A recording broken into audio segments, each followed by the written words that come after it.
dia, meninas. Meu nome é Odelilma de Farias Campos.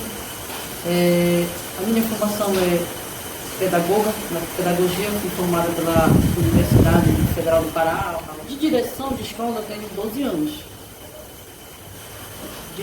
Atuando na área de educação são 19 anos. Fiquei 7 anos na sala de aula e 12 anos como gestão, ou gestora de escola, né? Ou diretora de escola. O educandário é uma escola do município de Óbidos, chamada Escola Professor José Tostes, próximo aqui à imagem do Lago Pauxix. A gente tem sempre um problema lá de natural, né? Que é a questão da enchente, que sempre está atormentando lá a escola. Mas todos esses anos a gente conseguiu... A senhora passou esses 12 anos de direção na escola? Sim, na escola, numa única escola. A minha experiência é de um único local. Tem algumas pessoas que acham que você permanecer só num lugar não é saudável, digamos assim, você meio estanco, né? Mas falando por experiência própria, isso não acontece. Eu acho que essa troca, essa questão de fica uma pessoa 1 ano, 2 anos, o tempo não é suficiente para você desenvolver um trabalho. Né? Porque na educação vocês sabem, vocês não sabem, mas vocês, com a experiência, vocês vão perceber que a gente precisa de tempo para planejar. Então, um curto tempo atrapalha. Né? A gente precisa de tempo, e aí eu digo para vocês, se vocês fossem conversar com outros colegas de trabalho lá, dizer para vocês que essa questão de a gente permanecer, dá para fazer um trabalho legal, de traz projetos, e o tempo ele é favorável para a gente desenvolver esses trabalhos. Tá? Não, com certeza eu digo para vocês que não são, porque já começa porque as pessoas não são as mesmas.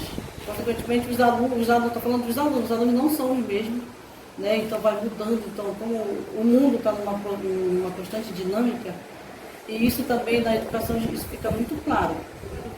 Qual foi o desafio quando eu cheguei na escola, eu me deparei com... Eu vou falar logo da estrutura física, que é importante, né? Você ter um local aconchegante, um local apresentável para que você receba os alunos, porque a maioria dos nossos alunos, pela localização da escola e também pelo levantamento que foi feito para fazer o documento, a proposta pedagógica da escola, são pessoas de famílias carentes, de pescadores, de de casa. O meu desafio foi, falando da estrutura física, em adequar o ambiente, ou melhorar o ambiente.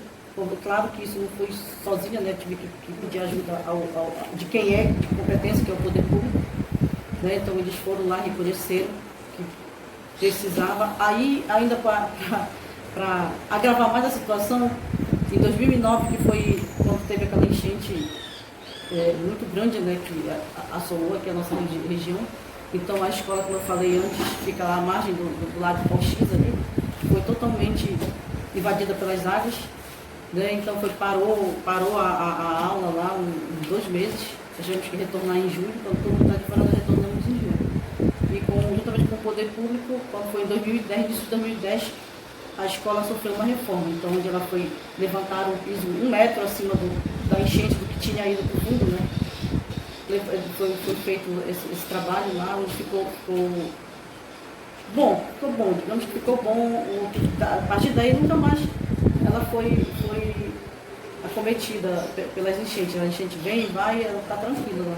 Né? Aí a outra coisa foi aí que eu falo para você a questão do tempo, da conquista das pessoas que estavam lá. Eles estavam todos arredios, ou seja, não confiavam em ninguém, porque já tinha passado várias pessoas lá na direção da escola onde não se davam bem, direção, coordenação, professores. Então, se você chega num ambiente escolar onde o diretor vai para um lado, a coordenação vai para outro, o professor vai para outro, os outros apoio vai para outro, com certeza você está fadado ao fracasso. Então por isso que eu precisei de tempo para me conquistar, foi um trabalho de conquista, de mostrar para eles que a união, a gente andando no mesmo caminho, a gente, com certeza nós teríamos sucesso. Né? Então, com as atividades remotas, essa dificuldade volta lá para as dificuldades da antiga, que as crianças ainda continuam sendo educadas ou escolarizadas pelos avós, pelos tios, ou pelos próprios pais, mas muitos novos, né? E aí entra na questão da tecnologia. E é uma dificuldade que foi, digamos que a dificuldade principal é essa, porque as famílias carentes, as que com menos poder aquisitivo, você tem uma diferença de carência para poder aquisitivo, a família tem um celular, só que aí a pessoa responsável leva para o seu trabalho, às vezes se for um mototáxi, ele leva para fazer o que ele precisa para trabalhar no telefone, então o telefone não fica em casa. E aí como o professor vai entrar em contato com o aluno? Aí o que acontece? Posta-se as aulas e aí o pai quando chega vai retornar para a professora às 11 horas da noite, 2 horas da madrugada, de manhã cedinho. Então não há aquela conversa ao vivo, digamos assim, que é preciso ter, de algum momento é preciso ter. Então essa é a dificuldade principal aqui, agora com a questão das aulas remotas, é essa, a falta da mídia, do aparelho e que é a principal, que é a internet. Eu comecei a trabalhar na Escola dos Detostes em 2009, né? E quando começamos esse trabalho lá, o IDEB da escola era 3.2. Então, nós começamos a trabalhar, nós não tínhamos um projeto ou projetos específicos só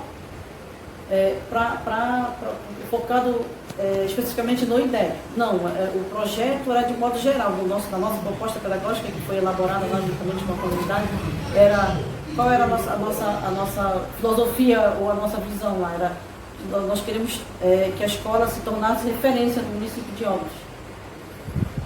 E através do IDEB, que foi crescendo, nós conseguimos, se a gente for fazer uma avaliação, nós conseguimos fazer isso. Hoje, eu saí agora, não estou mais na direção esse ano, mas o IDEB está em 5.7. A meta que era para esse ano, que era 4.7 para a escola estar. Era para a escola tirar agora, dessa 2021, 4.7, que nós tiramos em 2019, né? 5.7.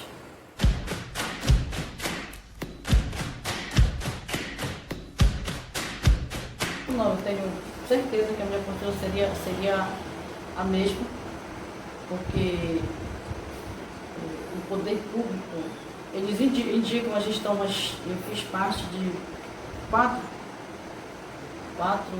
governos, digamos assim, né, diferentes.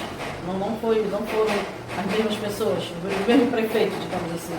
Então, todos esses que eu nunca me senti pressionada, eles sempre deixaram os diretores à vontade para exercer, né, a sua profissão, fazer o seu trabalho lá.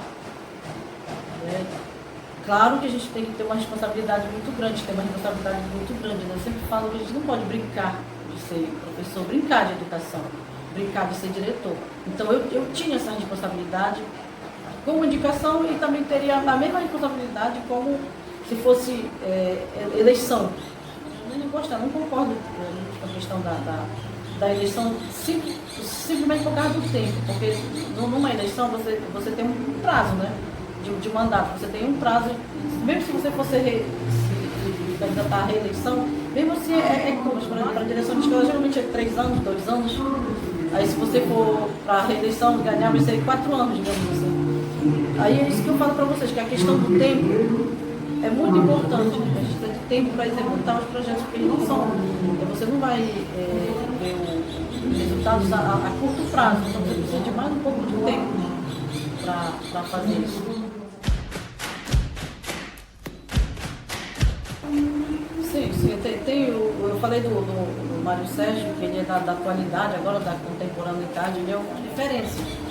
Mas tem a gente não pode esquecer que ele também deve ter os seus mestres que ele vem seguindo, né? Eu gostava muito do Paulo Freire, né? Mas a gente não pode perder de vista que Paulo Freire ele é de uma determinada época também, né? já há anos atrás da nossa geração. E também o trabalho dele era específico a um determinado setor da sociedade lá, digamos assim. Né? Mas isso não quer dizer que a gente não pode trazer para nós os ensinamentos dele lá, os pensamentos dele para o nosso trabalho, né? Para a atualidade. Aqui tem ele, tem o Jean Piaget, tem Lia Ferreira, esse pessoal aí que são os bambamã da pedagogia, né? Da atualidade mesmo, que mais a gente estuda, que a gente assiste palestras e conversa, é sobre o Cortella.